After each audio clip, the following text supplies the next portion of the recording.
네, 총선 전국에 운동권 청산 이슈가 불거지더니 이번엔 탱자 설전이 한창입니다. 임종선 전 대통령 비서실장 그리고 윤희숙 전 의원의 얘기인데요. 운동권과 경제통 간의 어떤 대결 구도, 뒤에 어떤 배경이 숨어 있는지 얘기를 나눠보도록 하겠습니다. 목요일마다 만나 뵙는 분이죠. 민경호 시민단체 길 대표 모셨습니다. 어서 안녕하세요. 오세요. 민경호입니다. 네. 예. 대표님 기다리신 분들이 꽤 많았을 것 같아요. 지금 예. 운동권 청산 얘기를 하다가 임종석, 윤희숙 두 분의 설전이 또 치열하게 불거지고 있는데 이제 며칠 전에 임종석 전 실장이 여기 정치 시그널에 출연을 하셨었거든요. 예. 그때 나와서 같은 지역구에 나오겠다라고 출마 선언한 윤희숙 전 의원을 향해서 귤화위지 이런 표현을 썼습니다. 그래서 저격수의 유혹에 빠지다가는 탱자가 된다 뭐 이런 표현을 썼는데 이걸 두고 윤 전 의원이 운동권이 이미 탱자 부대가 된 거고 임종석 전 실장 같은 경우는 탱자 부대장이다 이런 얘기했거든요. 탱자 설전 좀 어떻게 보셨습니까? 저는 기본적으로 총선 대선은 시대 정신, 프레임을 두고 싸우는 거라고 생각해요. 따라서 윤희숙, 그다음에 임종석 씨의 어떤 논쟁들은 기본적으로 우호적으로 보는 편인데 현재까지의 논쟁은 약간 좀 서로 이제 농담을 주고받는다 이런 느낌이라면 네. 앞으로 시대 정신에 대해 이 무엇인가에 대해서 좀 더 깊이 있는 그리고 또 체계적이고 논란이 좀 될 만한 그런 토론이 있기를 기대합니다. 지금 운동권과 전문가 프레임 이렇게 국민의힘에서는 어찌 보면 이제 운동권 앞에도 단순한 운동권이 아니라 경제를 좀 망친 그 무능한 운동권 세력과 우리는 좀 유능한 경제 전문가를 맞상대로 내겠다 뭐 이런 구도로 짜고 있는 건데요. 여기에 대해서는 좀 국민의힘이 그 컨셉을 잘 잡았다 이렇게 좀 평가할 수 있을까요? 저는 국민의힘의 프레임에 기본적으로 동의하는 편입니다. 90년대 초반에 87년 6월 민주화운동을 지나고 나서 한국 경제의 흐름을 두고 두 가지가 있었던 걸로 보입니다. 하나는 전문적인 과학기술과 경제 프레임을 가지고 경제를 가지고 한국 경제를 글로벌하게 또 현대화시키는 과제가 하나 있었다면 낡은 운동권 이념을 지속적으로 가면서 한국을 이념 대결로 몰고 가는 게 있는데 양자를 대표하는 게 전문가 프레임과 운동권 프레임으로 보고 그리고 지금 윤희숙과 임종석이 그거를 대표한다고 봅니다. 따라서 국민의힘의 이 프레임은 제가 보기에는 적합하게 잘 잡은 것으로 생각합니다. 네. 뭐 윤희숙 전 의원이야 워낙 경제 연구 오래 했던 유명한 경제통이고 임종석 전 실장도 사실 지난 정부에서 대통령실 뭐 비서실장을 했으니까 어느 정도 경제 정책에 있어서는 뭐 연구를 좀 했을 거잖아요. 근데 경제 정책을 두고도 약간 두 사람이 좀 설전을 벌이는데 일단 윤 전 의원 같은 경우는 기본 지식이 없는 게 점점 뽀록이 나는 것 같다 이런 표현을 썼습니다. 저는 여기서 경제와 관련해서는 기본 수준을 좀 따질 수밖에 없는데요. 경제에는 두 가지가 있지 않습니까? 하나는 실물 경제에 대한 감각이랄지 경제 전문 지식이 하나 있고 경제에 대한 경험이 있잖아요. 원천 경험. 그러니까 임종석 의원은 학생운동을 하다가 잠깐 휴지기를 갖고 대중 정치인이 된 사람이에요. 그리고 주요 화두가 통일 문제였기 때문에 한 번도 그 말이 사실은 뼈 아프긴 하지만 맞죠. 한 번도 자기 손으로 돈을 벌어보지 않은 사람입니다. 그래서 원천적인 경제관념이 떨어질 걸로 보이고 그다음에 실물 경제랄지 그다음에 경제적인 전문적인 식견의 관점에 있어서도 주로 생각하는 화두가 통일 문제거든요. 그렇기 때문에 경제에 대한 전문적인 식견은 없을 걸로 보입니다. 생각보다 기본 경제에 대한 기본 마인드 지식이 제가 볼 땐 떨어질 걸로 보입니다. 보통 이제 보수층에서 봤을 때 586 운동권 정치인들이 전문성이 떨어진다. 지금 방금 해주신 그런 말씀인데요.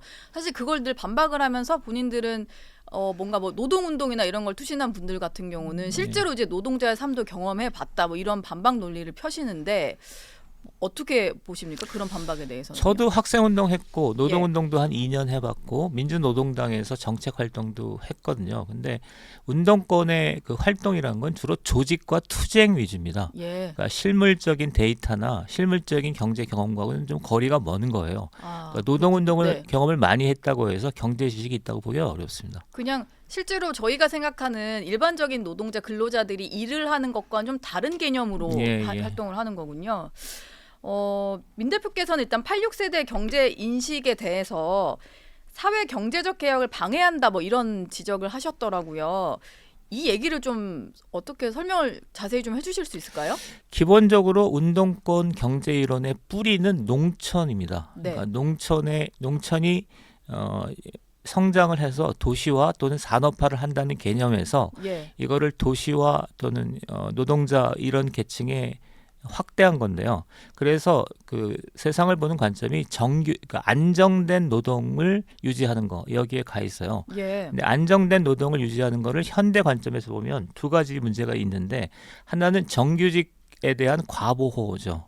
그러니까 안정된 노동이 중시하니까 정규직이 옳은 거고 비정규직은 틀린 거거든요. 네. 그래서 비정규직의 정규직화 같은 것들이 생겨나고 정규직을 과보호하는 게 있고요. 그다음에 안정이 중심이니까 경제의 역동성, 성장 이런 것들은 별로 관심이 없는 거죠. 예. 따라서 이런 관점에서 보면 노동이 정규직 중심의 어떤 세상을 운영하기 때문에 양극화가 생겨나고 성장 잠재력을 확충하는데 약간 이걸 경시하기 때문에 경제 성장이 취약해지는 거죠. 네. 이런 관점에서 문제가 있다고 생각합니다. 지금 그 평등이란 그 이슈를 얘기를 해주셨는데 평등의 관점으로 바라본다면 웬만한 사회 세상은 다 이분법적으로 이건 맞고 이건 틀리다 이렇게 될 것 같은데 아까 말씀하신 것처럼 정규직은 맞고 비정규직은 틀리다. 예. 이게 결과적으로 계속 사회적인 갈등을 좀 유발하는 그런 인식 아닐까요? 그러니까 구조적으로 보면 그러니까 비정규직의 정규직화가 기본 구호 같은 기본 주장이었는데 네. 정규직이 될 수 있는 사람이 한정돼 있잖아요. 그렇죠. 근데 정규직을 되더라도 정규직과 비정규직의 차별을 줄여야 되는데 여기는 지금 정규직화를 바람직한 모델로 생각하니까 정규직들의 과도한 투쟁이나 이권 추구를 묵인하는 경향이 있어요. 예. 최근에 현대자동차 노조의 어떤 저기는 굉장히 심각하죠. 네. 그래서 정규직화가 과보호되는 대신 근데 불가피하게 비정규직은 있을 수밖에 없기 때문에 비정규직을 보호한다라는 말은 하지만 현실에서는 그렇게 작동하지 않지 않습니까? 예. 그래서 비정규직은 좀 방치되는 그런 결과죠. 그래서 사회적 양극화가 점점 더 심해지고 사회적 양극화가 지금은 저출산과 같이 체제 위기까지 좀 비화되는 조짐이 있는 거죠. 네. 그다음에 성장 잠재력을 확충하기 위한 노력들을 하지 않는 거죠.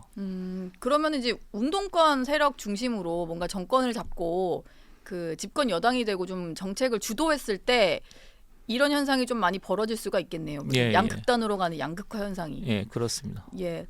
한동훈 위원장이 그 임종석 실장과 윤희숙 전 의원의 어떤 그 맞대결에 대해서 가능성을 얘기를 하면서 두 사람 중에 누가 경제를 살릴 것 같냐 이렇게 얘기를 했는데 이렇게 말한 표현도 확실히 운동권 정치인은 경제 살릴 수 없다 이런 인식을 좀 심어주고자 하는 것 같습니다. 예. 제가 이건 좀 적절한 표현인지 모르겠지만 운동권들은 태생이나 뿌리 자체가 태생이나 어떤 성장 과정 자체가 경제하고는 거의 관련 없는 사람들이에요. 그 사람들이 대중 정치인이 되면서 경제적인 어떤 위치에 있었다고 해서 뿌리가 그러하기 때문에 경제적 소양이나 경제를 발전시킬 수 있는 토대를 갖고 있지 않습니다. 그거는 당연히 경제적인 소양을 갖춘 전문가 집단에 맡겨야 되는 거죠. 네. 그러니까 저는 이제 한동훈 장관의 그 인식보다 훨씬 좀 냉정한 인식이죠.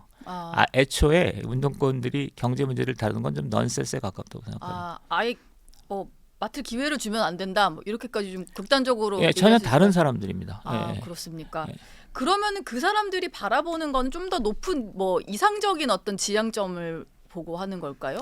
그 80년대 학생 운동은 주로 약간 사변적이고 관념적이잖아요. 그러니까 저항, 민족, 민중 이런 걸 갖고 경험을 했고 그다음에 80년대 학생 운동을 주도했던 건 주로 문사철 출신이에요. 국문과, 사학과, 철학과 중심의 학생들이 학생 운동을 주도했던 겁니다. 그러니까 철저하게 사변적이고 관념적인 어떤 색채를 갖고 있고 이거를 좀 좋게 포장하면 낭만적이고 이상적이고 뭐 그렇다라고 볼 수도 있겠죠. 그런데 90년대가 되면 이제 한국 사회가 굉장히 복잡해지고 현대화됐잖아요. 이런 속에서는 뭐 수량학, 그러니까 수학이나 경제학과 같은 전문적인 지식을 갖고 과학기술 같은 전문적인 지식을 가지고 경제를 운영할 수밖에 없잖아요. 근데 80년대에 학생운동을 하고 그다음에 주로 문사철 출신의 어떤 행동과 선전에 능한 사람들이 경제를 운영할 수는 없는 거거든요. 예. 전혀 다른 영역입니다. 그래서 네. 90년대가 되면 전문가들이 전면에 서서 한국 사회를 새로운 방향으로 이끌어 가야 되는데 예. 그 기회를 한국 사회는 놓친 거죠. 네. 어제 또 하나 주목할 만한 행사가 있었는데 민주화 운동의 주역들이 지금은 이제 어떤 전향을 한 그런 분들이 모인 그 운동권 정치 세력 비판 토론회에 한동훈 위원장이 서면으로 축사를 보냈더라고요. 여기에 이제 민 대표님 속해 있는 단체도 뭐 참여를 한 걸로 아는데 어제 이 토론회는 뭐 어떤 이유로 좀 진행을 했던 토론회였어요? 민주화운동 동지회라는 건 7, 80년대 학생운동을 하다가 지금은 운동권의 문제를 폐해를 느끼고 돌아선 사람들이 조직한 단체고요. 예. 작년 8.15 이후에 운동권 청산 문제를 꾸준히 제기하고 있었습니다. 네. 근데 저희들이 영향력이 제한돼 있기 때문에 사회적인 파장이 없다가 한동훈 장관이 그 행사를 보고 서면 축사를 하면서 행사가 이렇게 화제 주목을 받게 된 거죠. 예. 예. 일단은 그 한동훈 위원장은 이게 총선의 시대 정신이다라고 얘기를 하고 있거든요. 근데 한 가지 좀 그 이런 오해도 사는 것 같아서요. 마치 이제 8.6 운동권을 청산해야 된다라고 하니까 당시에 민주화 운동했던 사람들 상당수가 조금 이제 다 본인들까지 다 싸잡아서 얘기를 하는 거냐, 뭐 이런 오해를 좀 하는 것 같은데 확실히 그런 부분은 아닌 거잖아요. 좀 그러면 청산 대상으로 보는 것들을 좀 명확히 구분을 해야 될 것 같거든요. 예. 일단 민주화운동 청산이 총선의 과제인 건 분명해 보입니다. 예. 한 55% 정도 되는 국민들이 동의하고 있고, 근데 이게 시대 정신인가 하는 것은 네. 조금 더 컨텐츠를 채워봐야 될 것 같습니다. 예. 아직은 어떤 비등한 여론의 어떤 힘을 얻어서 간다기보다는 네. 느슨한 지지 속에서 간다 이렇게 볼 수 있겠고요. 그다음에 저는 일단 운동권 청산에서 이데올로기 또는 이념을 청산하는 걸 중심으로 둡니다. 예. 그러니까 인적 청산보다는 네. 인적 청산은 어느 사회든지 어느 시대든지 좀 최소화할 필요가 있거든요.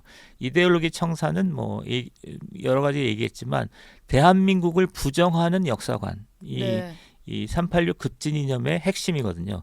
이거를 청산하는 거를 기본으로 두고 그다음에 인적 청산은 최소화하는 걸로 이렇게 생각하고 있습니다. 아, 좀 급진적인 어떤 발상을 갖고 있는 정치인들이 그럼 대상이 되어야 되겠네요. 예.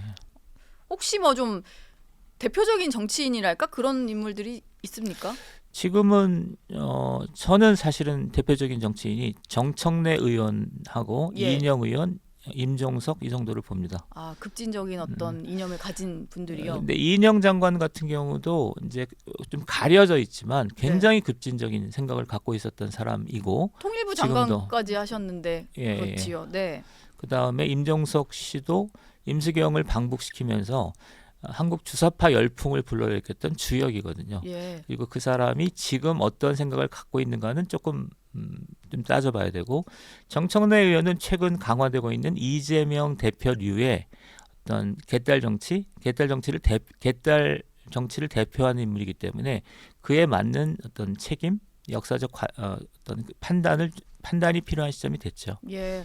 근데 뭐 대표님이야 워낙 같이 활동을 하시다가 그들이 어떻게 좀 변질되는지를 보고 이제 떠나신 분이고 제 세대 정도까지만 해도 사실 왜 지금 이미 민주화 시대에 살면서 왜 독재라고 외치지 하면서 갑자기 이제 90년대 남아있는 운동권에 대해서 좀 의아하게 생각했던 세대거든요. 근데 최근의 세대들은 이렇게 운동권 청산을 들고 나오니까 마치 좀 옛날에 그 낡은 뭐 또 이념 공방 같이 와닿지 않는다고 느끼는 젊은 세대들이 좀 있더라고요. 그래서 이게 지금 운동권 청산과 이 경제 살리는 민생 얘기가 좀 와에 이제 연결이 안 되는 문제는 아니니까 이걸 좀 잘 설명을 해야 될 것 같은데요. 어떤 식으로 좀 20, 30대에게 운동권 청산 문제가 마음에 와닿는 주제가 아닌 거에 동의합니다. 예. 그래서 두 가지 작업이 필요한데 하나는 차분히 설득하고 소개하는 작업이 필요한데 20, 30대가 갖고 있는 민주화 운동에 대한 인상, 사실이 저는 틀린 측면이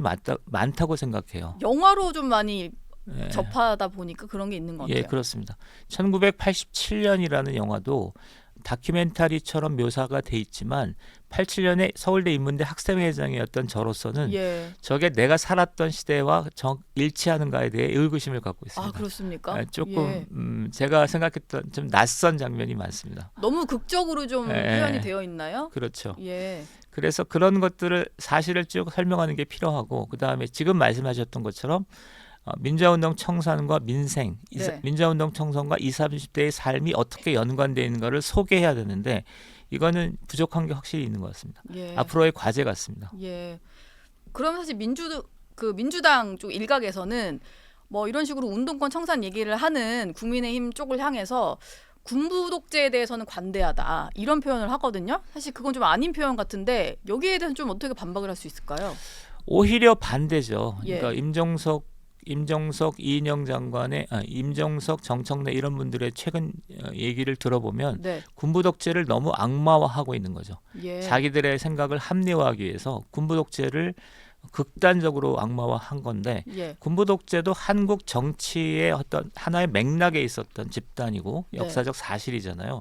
그에 맞게 공정히 평가할 필요가 있다고 생각하는데 현재로 보면 민주화운동의 이데올로기나 어떤 그 이데올로기의 생각들이 너무 과도하게 제가 볼 때는 아주 과도하게 팽창돼 있기 때문에 그거를 제자리로 돌려놔야 된다고 생각합니다. 그게 오히려 과제라고 생각합니다. 87년에 서울대 이제 인문대 학생회장 출신으로서 얘기를 해주시니까 좀 와닿는 것 같아요. 저는 그때 3살이어가지고 기억이 나지 않는 시대다 보니까 3살일 수 있군요. 영화로 접한 분들은 그 미화된 것에 대해서 이제 감동도 느끼고 눈물도 흘리고 하면서 그랬던 게 반드시 있기 때문에 좀 잘 풀어가야 될 이슈인 것 같습니다. 어제 근데 한동훈 위원장이 축사 보내면서 화제가 됐는데 이걸 임종석 전 실장이 바로 반박을 했더라고요. 그러면서 지금 이제 민주당에서 하고 있는 얘기는 청산 대상은 검찰판 하나회다. 지금 검찰 독재 시대다. 이런 얘기를 하고 있습니다. 이게 임종석 전 실장도 얘기를 했지만 이재명 대표도 말을 하는 부분이고요. 뭐 운동권 청산에 맞서서 검찰 독재 프레임을 좀 짜고 있는 것 같은데요. 저는 이 인식이 대표적으로 민주화운동이 청산돼야 될 어떤 과제를 설명해주고 있다고 생각해요. 지금 검찰이 이러저러한 불편부당한 측면이 있을 수는 있어도 전체적으로 보면 민주주의 사회에서의 사법기관의 문제잖아요. 근데 이거를 그러니까 조중동 그다음에 검찰 그다음에 이런 것 사법기관 이런 것들을 친일파, 친일매국노, 그다음에 8.15 공안 통치의 어떤 하수인들 이렇게 몰아갔던 것이 그 운동권의 전통이에요. 아, 그래요? 그게 항상 그런 소리를 하고 자랐는데 그 연장선에서 지금 현재 상황을 검찰 독재, 검찰이 불편부당하다 이게 아니고 검찰이 독재다, 검찰이 친일 매국노의 하수인들이다라고 하는 건 전형적인 운동권 프레임입니다. 그래서 지금 근데 그럼 이 시점에서 이걸 했을 때 얼마나 좀 소구력이 있는 이슈일까요? 검찰 독재요? 지금 정치 정세에서 윤석열, 한동훈을 한편으로 하고 이재명을 한편으로 한다면 상당히 경합하고 있지 않습니까? 검찰 독재라는 거에 상당히 공명하고 있기 때문에 지금은 그러니까 어떤 이유를 달든 검찰 독재라는 얘기가 통하고 있다고 봐야죠. 그리고 그 통하고 있는 거는 운동권의 이념적 뿌리가 관통하고 있다고 생각합니다. 뭐 지금 임종석 전 실장뿐만이 아니고 뭐 윤건영 의원도 운동권 잡을 게 아니라 민생 뭐 물가부터 잡아라 뭐 이런 얘기를 하고요. 어찌 보면 운동권의 반격이 좀 시작된 모습인데 지금 어쨌든 프레임 뭐 구도 경쟁에 있어서 민주당도 그렇고 국민의힘도 그렇고 약간의 이제 경쟁이 시작됐다라고 볼 수 있을 것 같고요. 이게 어느 이제 국민들에게 누가 더 소구력이 있을까의 싸움인 것 같거든요. 근데 운동권이 반격을 시작했는데 현재 지금 상황으로서만 봤을 때는 어떤 주장이 조금 더 유리하게 먹혀들고 있다라고 보세요? 이전에는 야당 심판론, 그러니까 정권 견제론과 정권 심판론이 경합을 했잖아요. 근데 정권 심판론이 한 30%, 30%는 위에 있던 걸로 보이고 그 다음에 최근에는 정권 심판론과 야당 심판론이 경합을 했는데 역시 이것도 야당에 좀 유리한 방향으로 가고 있는데 한동훈 장관이 나오면서 그러니까 프레임이 좀 바뀐 거고 그 다음에 한동훈 장관이 새로운 프레임으로 운동권 청산론을 제기한 거죠. 예. 저는 한 55%의 국민들이 동의하는 걸로 봐서 네. 절대적이지는 않지만 느슨하게 한동훈 장관의 손을 들어줬다고 생각하고 예. 그다음에 이것이 어떻게 될 것인가는 이후 지켜봐야 될 것 같습니다. 예. 아까 말씀하신 좀 유권자에게 각인되기 위한 어떤 추가적인 설명, 뭐 설득 작업 이런 게 좀 필요하겠다는 좀 생각이 드는데요. 윤건영 의원 지적 중에 이런 부분이 있어서 좀 하나 여쭙고 싶은데 586 운동권 출신이 국민의힘에도 많다. 그러면 여기도 청산 대상이냐? 아니면 국민의힘 586은 영입 대상인 거냐? 뭐 이런 얘기를 했어요. 그건 객관 사실 자체가 틀렸습니다. 예. 절대적으로 민주당에 많습니다. 민주당 국회의원의 네. 한 40%가 운동권 출신이고요. 국민의힘은 뭐 몇 명 되지 않습니다. 국민의힘은 그리고 채용, 기본적으로 좀 거기를 떠나오신 분들이니까. 네, 그리고 전향 생각을 바꾼 분들이기 때문에 네. 단순 적용하기 어렵죠. 근데 그걸 떠나서 그냥 단순 수치로 보면 비교가 되지 않습니다. 비교할 수준이 아니다. 지금 구도를 짜는 와중에요. 어느 정도 아직은 이제 예비 후보들이 더 많이 있기 때문에 완전히 대진표가 짜인 건 아닙니다만 뭐 아까 지금 저희가 계속 얘기하고 있는 임종석, 윤희숙 구도가 완성이 될 수도 있는 것이고 또 정청래, 김경률 두 사람이 또 맞붙겠다라고 한 상황이고 김경률 비대위원도 이제 경선 겹쳐서 후보가 될 가능성이 좀 있고 또 이재명, 원희룡 이렇게 좀 구도를 짜고 있거든요. 좀 완성되어 가는 대진표를 봤을 때 어느 정도 좀 그 승리 가능성이 좀 있는 조합이다, 좋은 대진표다 이렇게 좀 평가하시나요? 불가피한 측면과 힘면이 있고 예. 개선했으면 하는 측면이 있는데요. 먼저 90년대 초반에 전문가의 시대가 열렸다라고 한다면 네. 한국 정치에서 부족한 집단은 세 집단이라고 생각합니다. 하나는 과학기술 집단, 그다음에 경제, 그다음에 국방 정보기관 관련자들. 여기가 민주화운동 세대가 오래되면서 체계적으로 배제돼 왔다고 생각해요. 예. 따라서 한동훈 위원장은 보다 적극적으로 기업인, 경제인, 경제인, 과학기술인, 그다음에 국방, 정보 전문가들을 발탁하는 데 중심을 둬야 된다고 생각하고 네. 이게 가야 될 기본 어떤 스탠스라고 생각하고 반대로 이제 어쩔 수 없는 측면은 있거든요. 김경률, 뭐 원희룡 이런 거는 약간 정치적 맥락이 많이 들어갔을 것 같잖아요. 네. 근데 그런 거는 현 시점에서는 어쩔 수 없다고 생각하는데 장기적으로는 앞에 그런 기본 어떤 집단으로 대체되는 게 맞지 않을까 이렇게 봅니다. 전문가 집단으로 네, 좀 꾸려야 된다 이런 말씀까지 해주셨습니다. 지금 근데 이렇게 운동권 잡겠다라고 하면서 자객공천식으로 인물들을 소개를 하다 보니까 이게 마치 한동훈 위원장 마음속에는 저 사람이 있나봐라는 이제 사천 논란이 좀 불거지고 있거든요. 이 부분은 좀 어떻게 조율을 해야 될까요? 불가피하니까 그냥 뭐 이렇게 가는 게 맞을까요? 지금 그러니까 운동권 청산 문제를 쟁점으로 삼아야 되고 그다음에 그러기 위해서 공천 문제를 다뤄야 되는 관점에서 보면 어쩔 수 없다고 생각해요. 그렇지 않으면 너무나 쟁점하는데 오래 걸리기 때문에 한동훈 비대위원장으로서는 어쩔 수 없었겠다. 그러나 기본 추세는 이러하기 때문에 이렇게 좀 개선하는 게 어떻겠냐 이게 제 생각이죠. 이제 민주당 쪽 얘기로 좀 한번 넘어가 보겠는데요. 추미애 전 장관 같은 경우가 지금 운동권 정치인을 향해서 뭐 운동권이라서 그런 건 아니지만 어쨌든 전 정부 인사의 좀 핵심 인사들을 향해서 불출마 압박을 하고 있는데 그중에 좀 대표적으로 타겟을 삼고 있는 게 임종석 전 실장이거든요. 추 전 장관이 이렇게 좀 앞장서서 그러는 속내는 어떤 속내가 있다고 좀 볼 수 있을까요? 추미애 장관은 저는 제가 감당하기 어려운 인물입니다. 감당하기 어려운 어렵다라는 건 굉장히 뭐 고매한 그런 게 아니라 원래 좀 성향이 이거 적합한 표현인지 모르겠지만 좀 좌충우돌 하시기 때문에 해석이 좀 불가능한 영역이다. 저는 그렇게 봅니다. 예. 굳이 해석을 할 필요가 있을까 이런 생각도 좀 듭니다. 알겠습니다.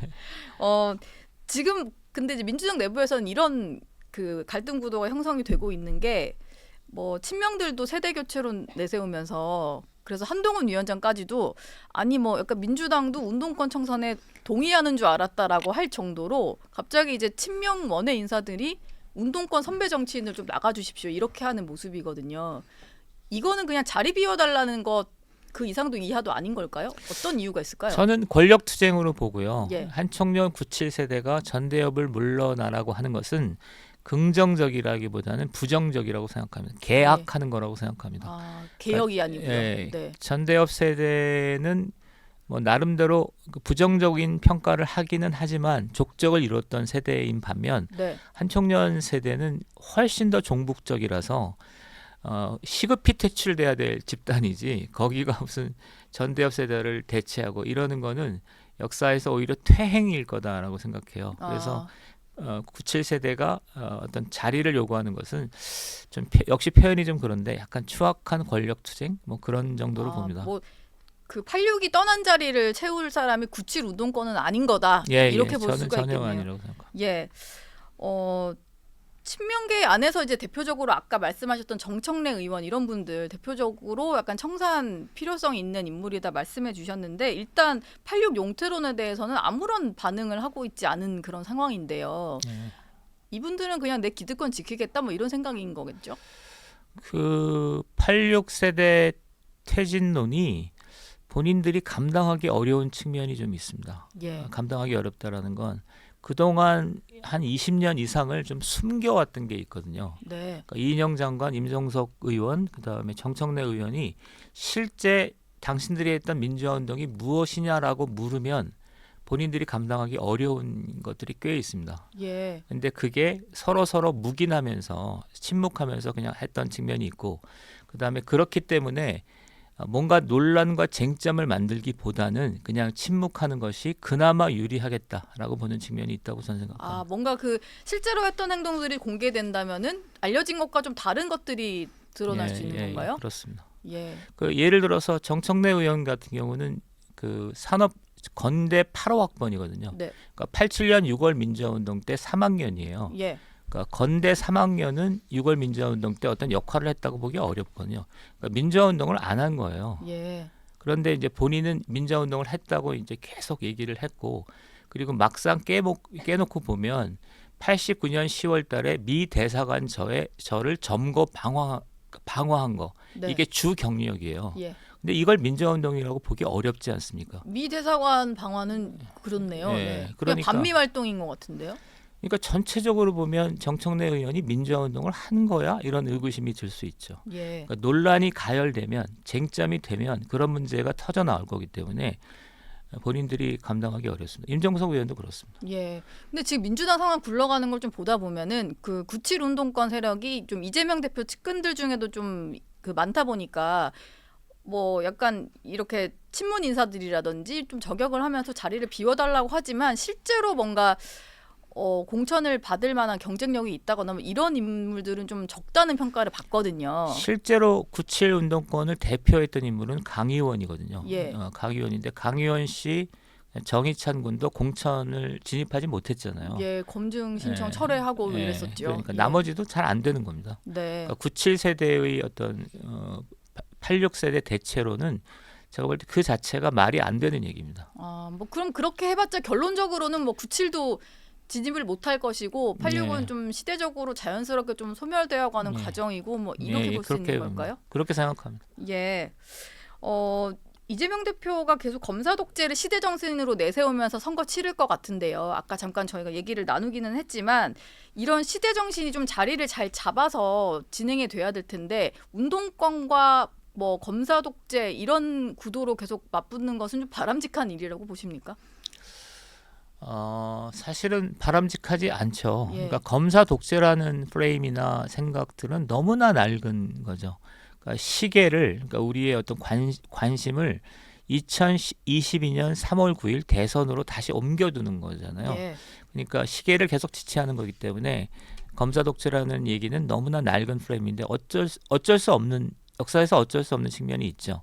그다음에 운동권 청산 문제와 관련해서는 저는 운동권 청산 문제가 국민들의 느슨한 지지를 받고 있다고 생각해요. 55% 정도 되는.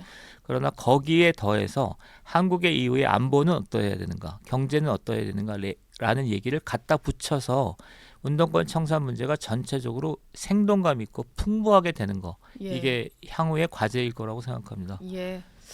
오늘 민경호 대표와는 여기까지 얘기 나누도록 하겠습니다. 오늘 말씀 고맙습니다. 고맙습니다.